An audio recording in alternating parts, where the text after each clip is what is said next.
Lagay po natin ang ating tamarind soup. Lambot na malambot na to.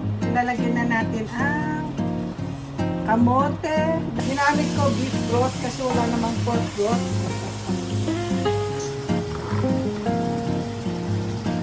Beans. Lagyan natin yung sarok.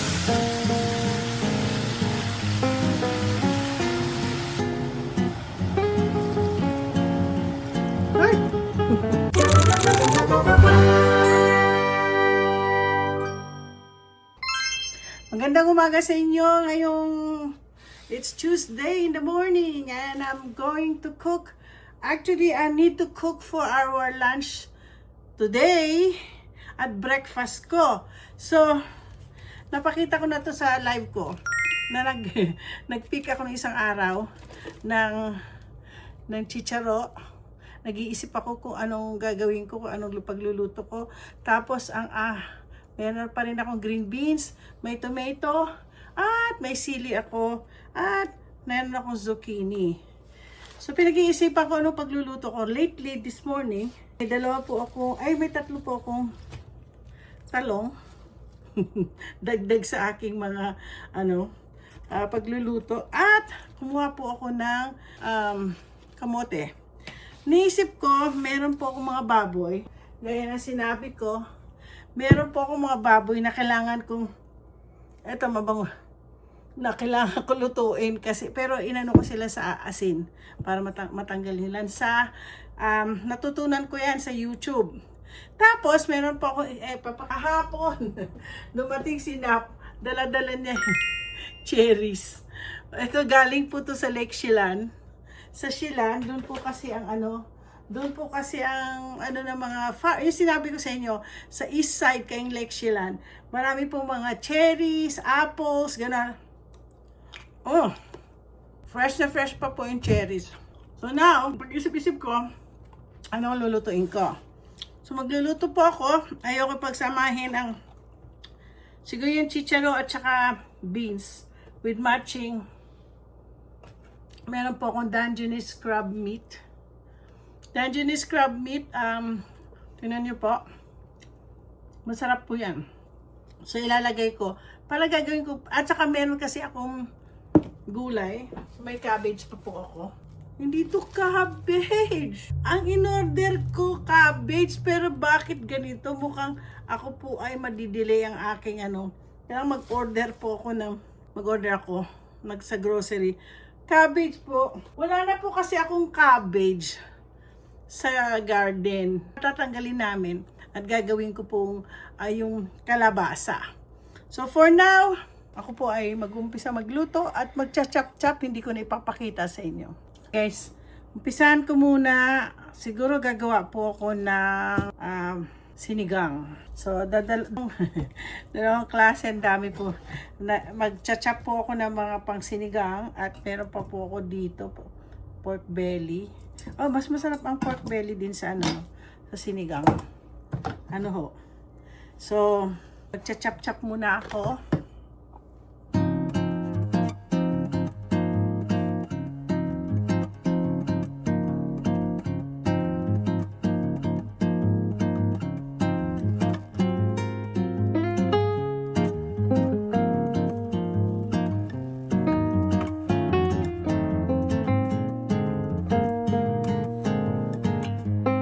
Okay, for now, nag-chop po ako ng pang sinigang at ito para doon sa gulay. Yung parang chop suey na lalagyan ko rin ng Dungeness crabs. Ito po. Okay guys, gagawa po ako ng sinigang today. Sinigang at saka, hindi ko matatawag na chop suey or whatever, gulay lang ng mga kailangan ubusin ko yung mga gulay ko. Ayoko kasi silang malanta o masira. So now, gagawa akong sinigang, pero wala akong masyadong pampaasim, kundi ito. Gagamit po ako. Dito sa Amerika, ganito na ako talagang ginagawa namin. Para ma-shorten ang aming pagluto ng sinigang. And of course, meron tayong sibuyas at saka kamatis, and of course, Asa yung bawang ko? Ayan. So, may bawang, o di, so papakuluan natin ito. So, ilalagay ko lang muna yung mga ingredients, the typical ingredients. Lalagyan po natin siya ng bawang. Ano ho? O, nagtatago talaga ako ng bawang. Tapos ilalagay po natin. Lahat ko na ilalagay ko na ho lahat. Tingnan niyo po, medyo maging matamis po ang aking sinigang kasi sinama ko na pati cherry tomato. Magluto sana ako ng pasta pero alam ko marami pa akong lalabas na mga cherry tomato. So ilalagay ko na po ho lahat yan. Lahat yan. Ngayon, sa aking sinigang, yung aking 4 na sili, ilalagay ko na pati yung mga buto-buto para masarap. At ang gulay na ilalagay ko ay ang aking kamote tops. Kumukulo na po. Lagyan natin dyan. Lagay po natin ang ating tamarind soup. Alam niyo po ito, tamarind soup, gawa pa po ito sa hindi po siya Vietnam. Parang Cambodia, no? Oo. Pero, sinigang sa sampalok naman nalagay. Kakatuwa din minsan itong mga Asian, lagay natin na yan. So, lalagay na po natin ang, sana masarap. Sa tingin ko, mistamis to. Masarap na.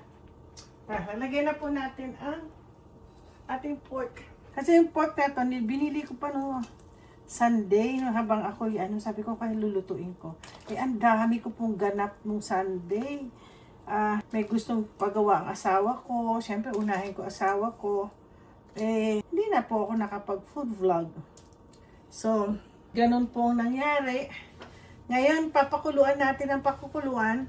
So, habang ako ay nagpapakulo ng aking napakasimple lang naman po itong, ang dami ho, no? Marami hong recipient ito.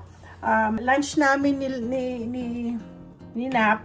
Tapos, syempre, kay Gab, mahilig siya sa sinigang. At si aking kapatid na Rico. Naghihintay po yan. Meron pa ba siyang lunch? Sabi ni Myla. Nagtatrabaho ang aking kapatid. So, ilalagay na rin natin yung sili. Ayun na nga. Huwag lagyan ng patis. Dahil si Gab ay isa po siyang may allergy siya sa patis. Okay, so while I'm waiting for the sinigang to be cooked, ianin ko na itong aking chicharo. Ang aking snow peas. Alam nyo, napakamahal po ng snow peas dito. $10 po ang per pound. Ito, galing lang po to sa garden ko. So, nakakatuwa ako. Alam nyo, ini-encourage ko sa inyo. Lalo naman nasa Amerika ngayon. Kung meron kayong piece of land, o sa likod, on your backyard, kakuha lang kayo na at least kahit na 3 o 4 na tawag dito yung garden, yung container. Oo, maglagay po kayo ng mga gulay doon. Nakakatuwa ko. Lalo na sa inyo sa California, maganda weather nyo. Sa amin dito sa Washington, laging malamig, taglamig. So, pag minsan nag-generate, ngayong year na to, wala po akong sinigang na sili. Every year, marami ako niyan. Wala ako ngayon kasi nga po, nasira po ang aking greenhouse. Hindi naman nasira, yung ilaw ng greenhouse ko nasira.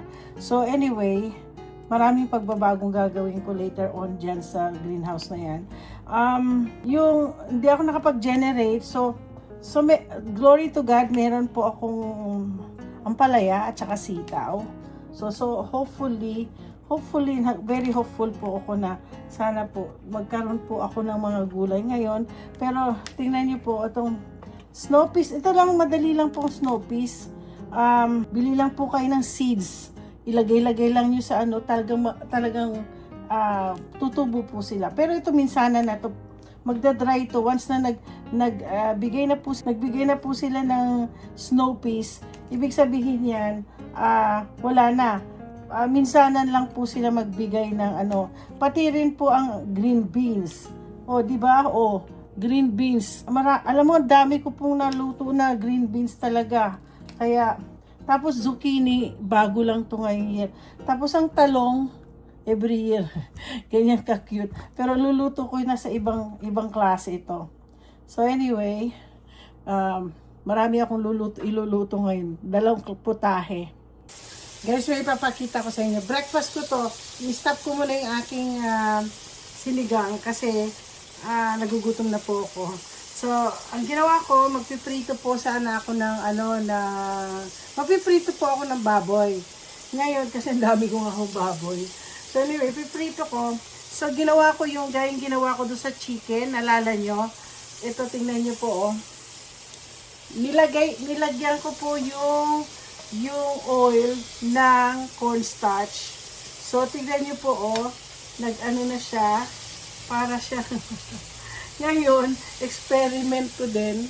Tingnan nyo po, oh. Ngayon, nag-experiment po ako ng talong. Yung talong na pinik ko kanina, pinirito ko dito. Tingnan nga po natin kung ito po ay mag-aano ng flour. Intermission lang ho yan. So finally, malambot na to. Ilalagyan na natin ang kamote, dahon ng kamote, fresh from my garden. Oh. Lahat po dito ay fresh from our garden. Teka. Meron pasok. Fresh from the garden. O hindi ho ba masarap kumain kapag lahat fresh galing sa garden. Ang sarap talaga na Ang sarap ng susunod ko na yung isang gulay pa. Maglalagay ako ng konti lang para lumambot yung baboy, yung pork. Ginamit ko beef broth kasi wala namang pork broth. Yeah. So, ano natin dyan. So, nag-aano na siya. Pero may ginawa po akong pampalapot sa gulay mamaya. Ginamit ko ang beef broth para malinamnam ang aking pagkain. Ayoko masyadong maglagay ng soup.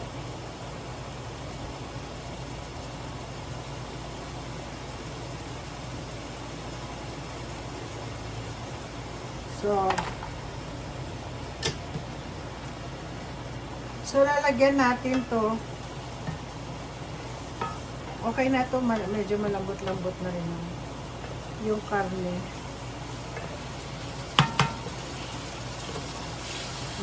Tingnan nyo, naglagay ako ng konting beef broth. Mabilis po nagtumuyo. Teka. Okay, lalagay na po natin yung beans.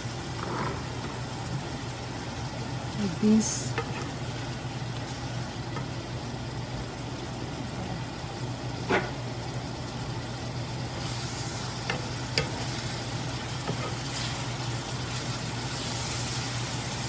Gusto ko kasi itong snow peas medyo crispy pa siya. So, igaganyan muna natin siya. Okay, medyo malambot na. Lalagyan natin yung ating chicharo. Snow peas. Sabi, mami ko tawag niya dito chicharo. Chicharo po ang tawag dyan habang ako lumalaki, chicharo siya.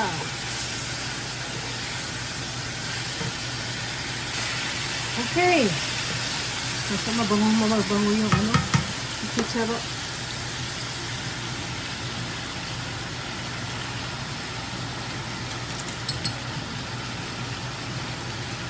Natin na.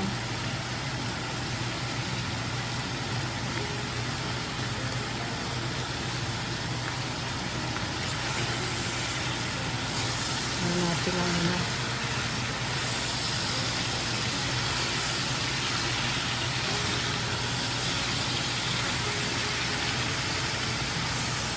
So, i-close ko muna to para medyo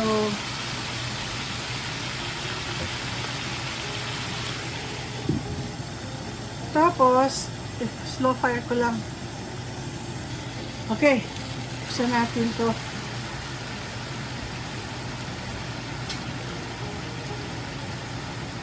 Okay, meron po tayong crispy pa siya. So, ganito. Hindi ko masasabing chop suey ito eh. Chop suey nga ba? Pero, hindi. Basta ginisa. Ginisang gulay na may pork. Oho. So, gusto ko ng dry. Pero gusto ko meron konti sabaw pero malapo. So, ang ginawa ko is maglalagay po ako ng yan. Dagdagan ko pa ng ng yan.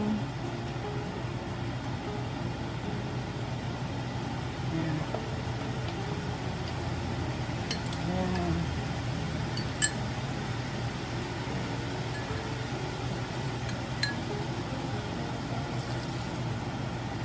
Ay! Lagi na lang may palpak pag na gano'n. So, oops, lagyan natin ng So, yan. Yan, malapot. Malapot na po yung aking gulay. Cha-cha-chan! Tapos na po ang aking gulay. So, guys, nakaluto po ako ng sinigang na baboy. Oho, yan ang baon namin. At meron din po akong ginisang gulay. At makikita nyo, ang natitira na lang, cha-cha-chan! Zucchini na lang. Ibig sabihin, naluto ko lahat ng gulay. Okay guys, bago ako magpaalam, ito ay naiibang pagpapaalam, hindi ako kakain. Kasi nakapag-breakfast ako, in between nagkululuto ako. So far, naubos ko na po yung mga gulay at natitira na lang ang zucchini. Pinag-iisipan ko pa kung anong klaseng dish ang aking iluluto sa zucchini. At so, ngayon, ang sinigang ay inilagay ko po sa ganitong garapon. Sa amin ni Nap at saka kay Rico, palalamigin po natin. Tapos sa mga gulay, heto na po ang mga gulay na aming kakainin for today. So, napaka-healthy ng aming lunch. So, don't forget to like and subscribe dito sa aming mga niluto. Thank you!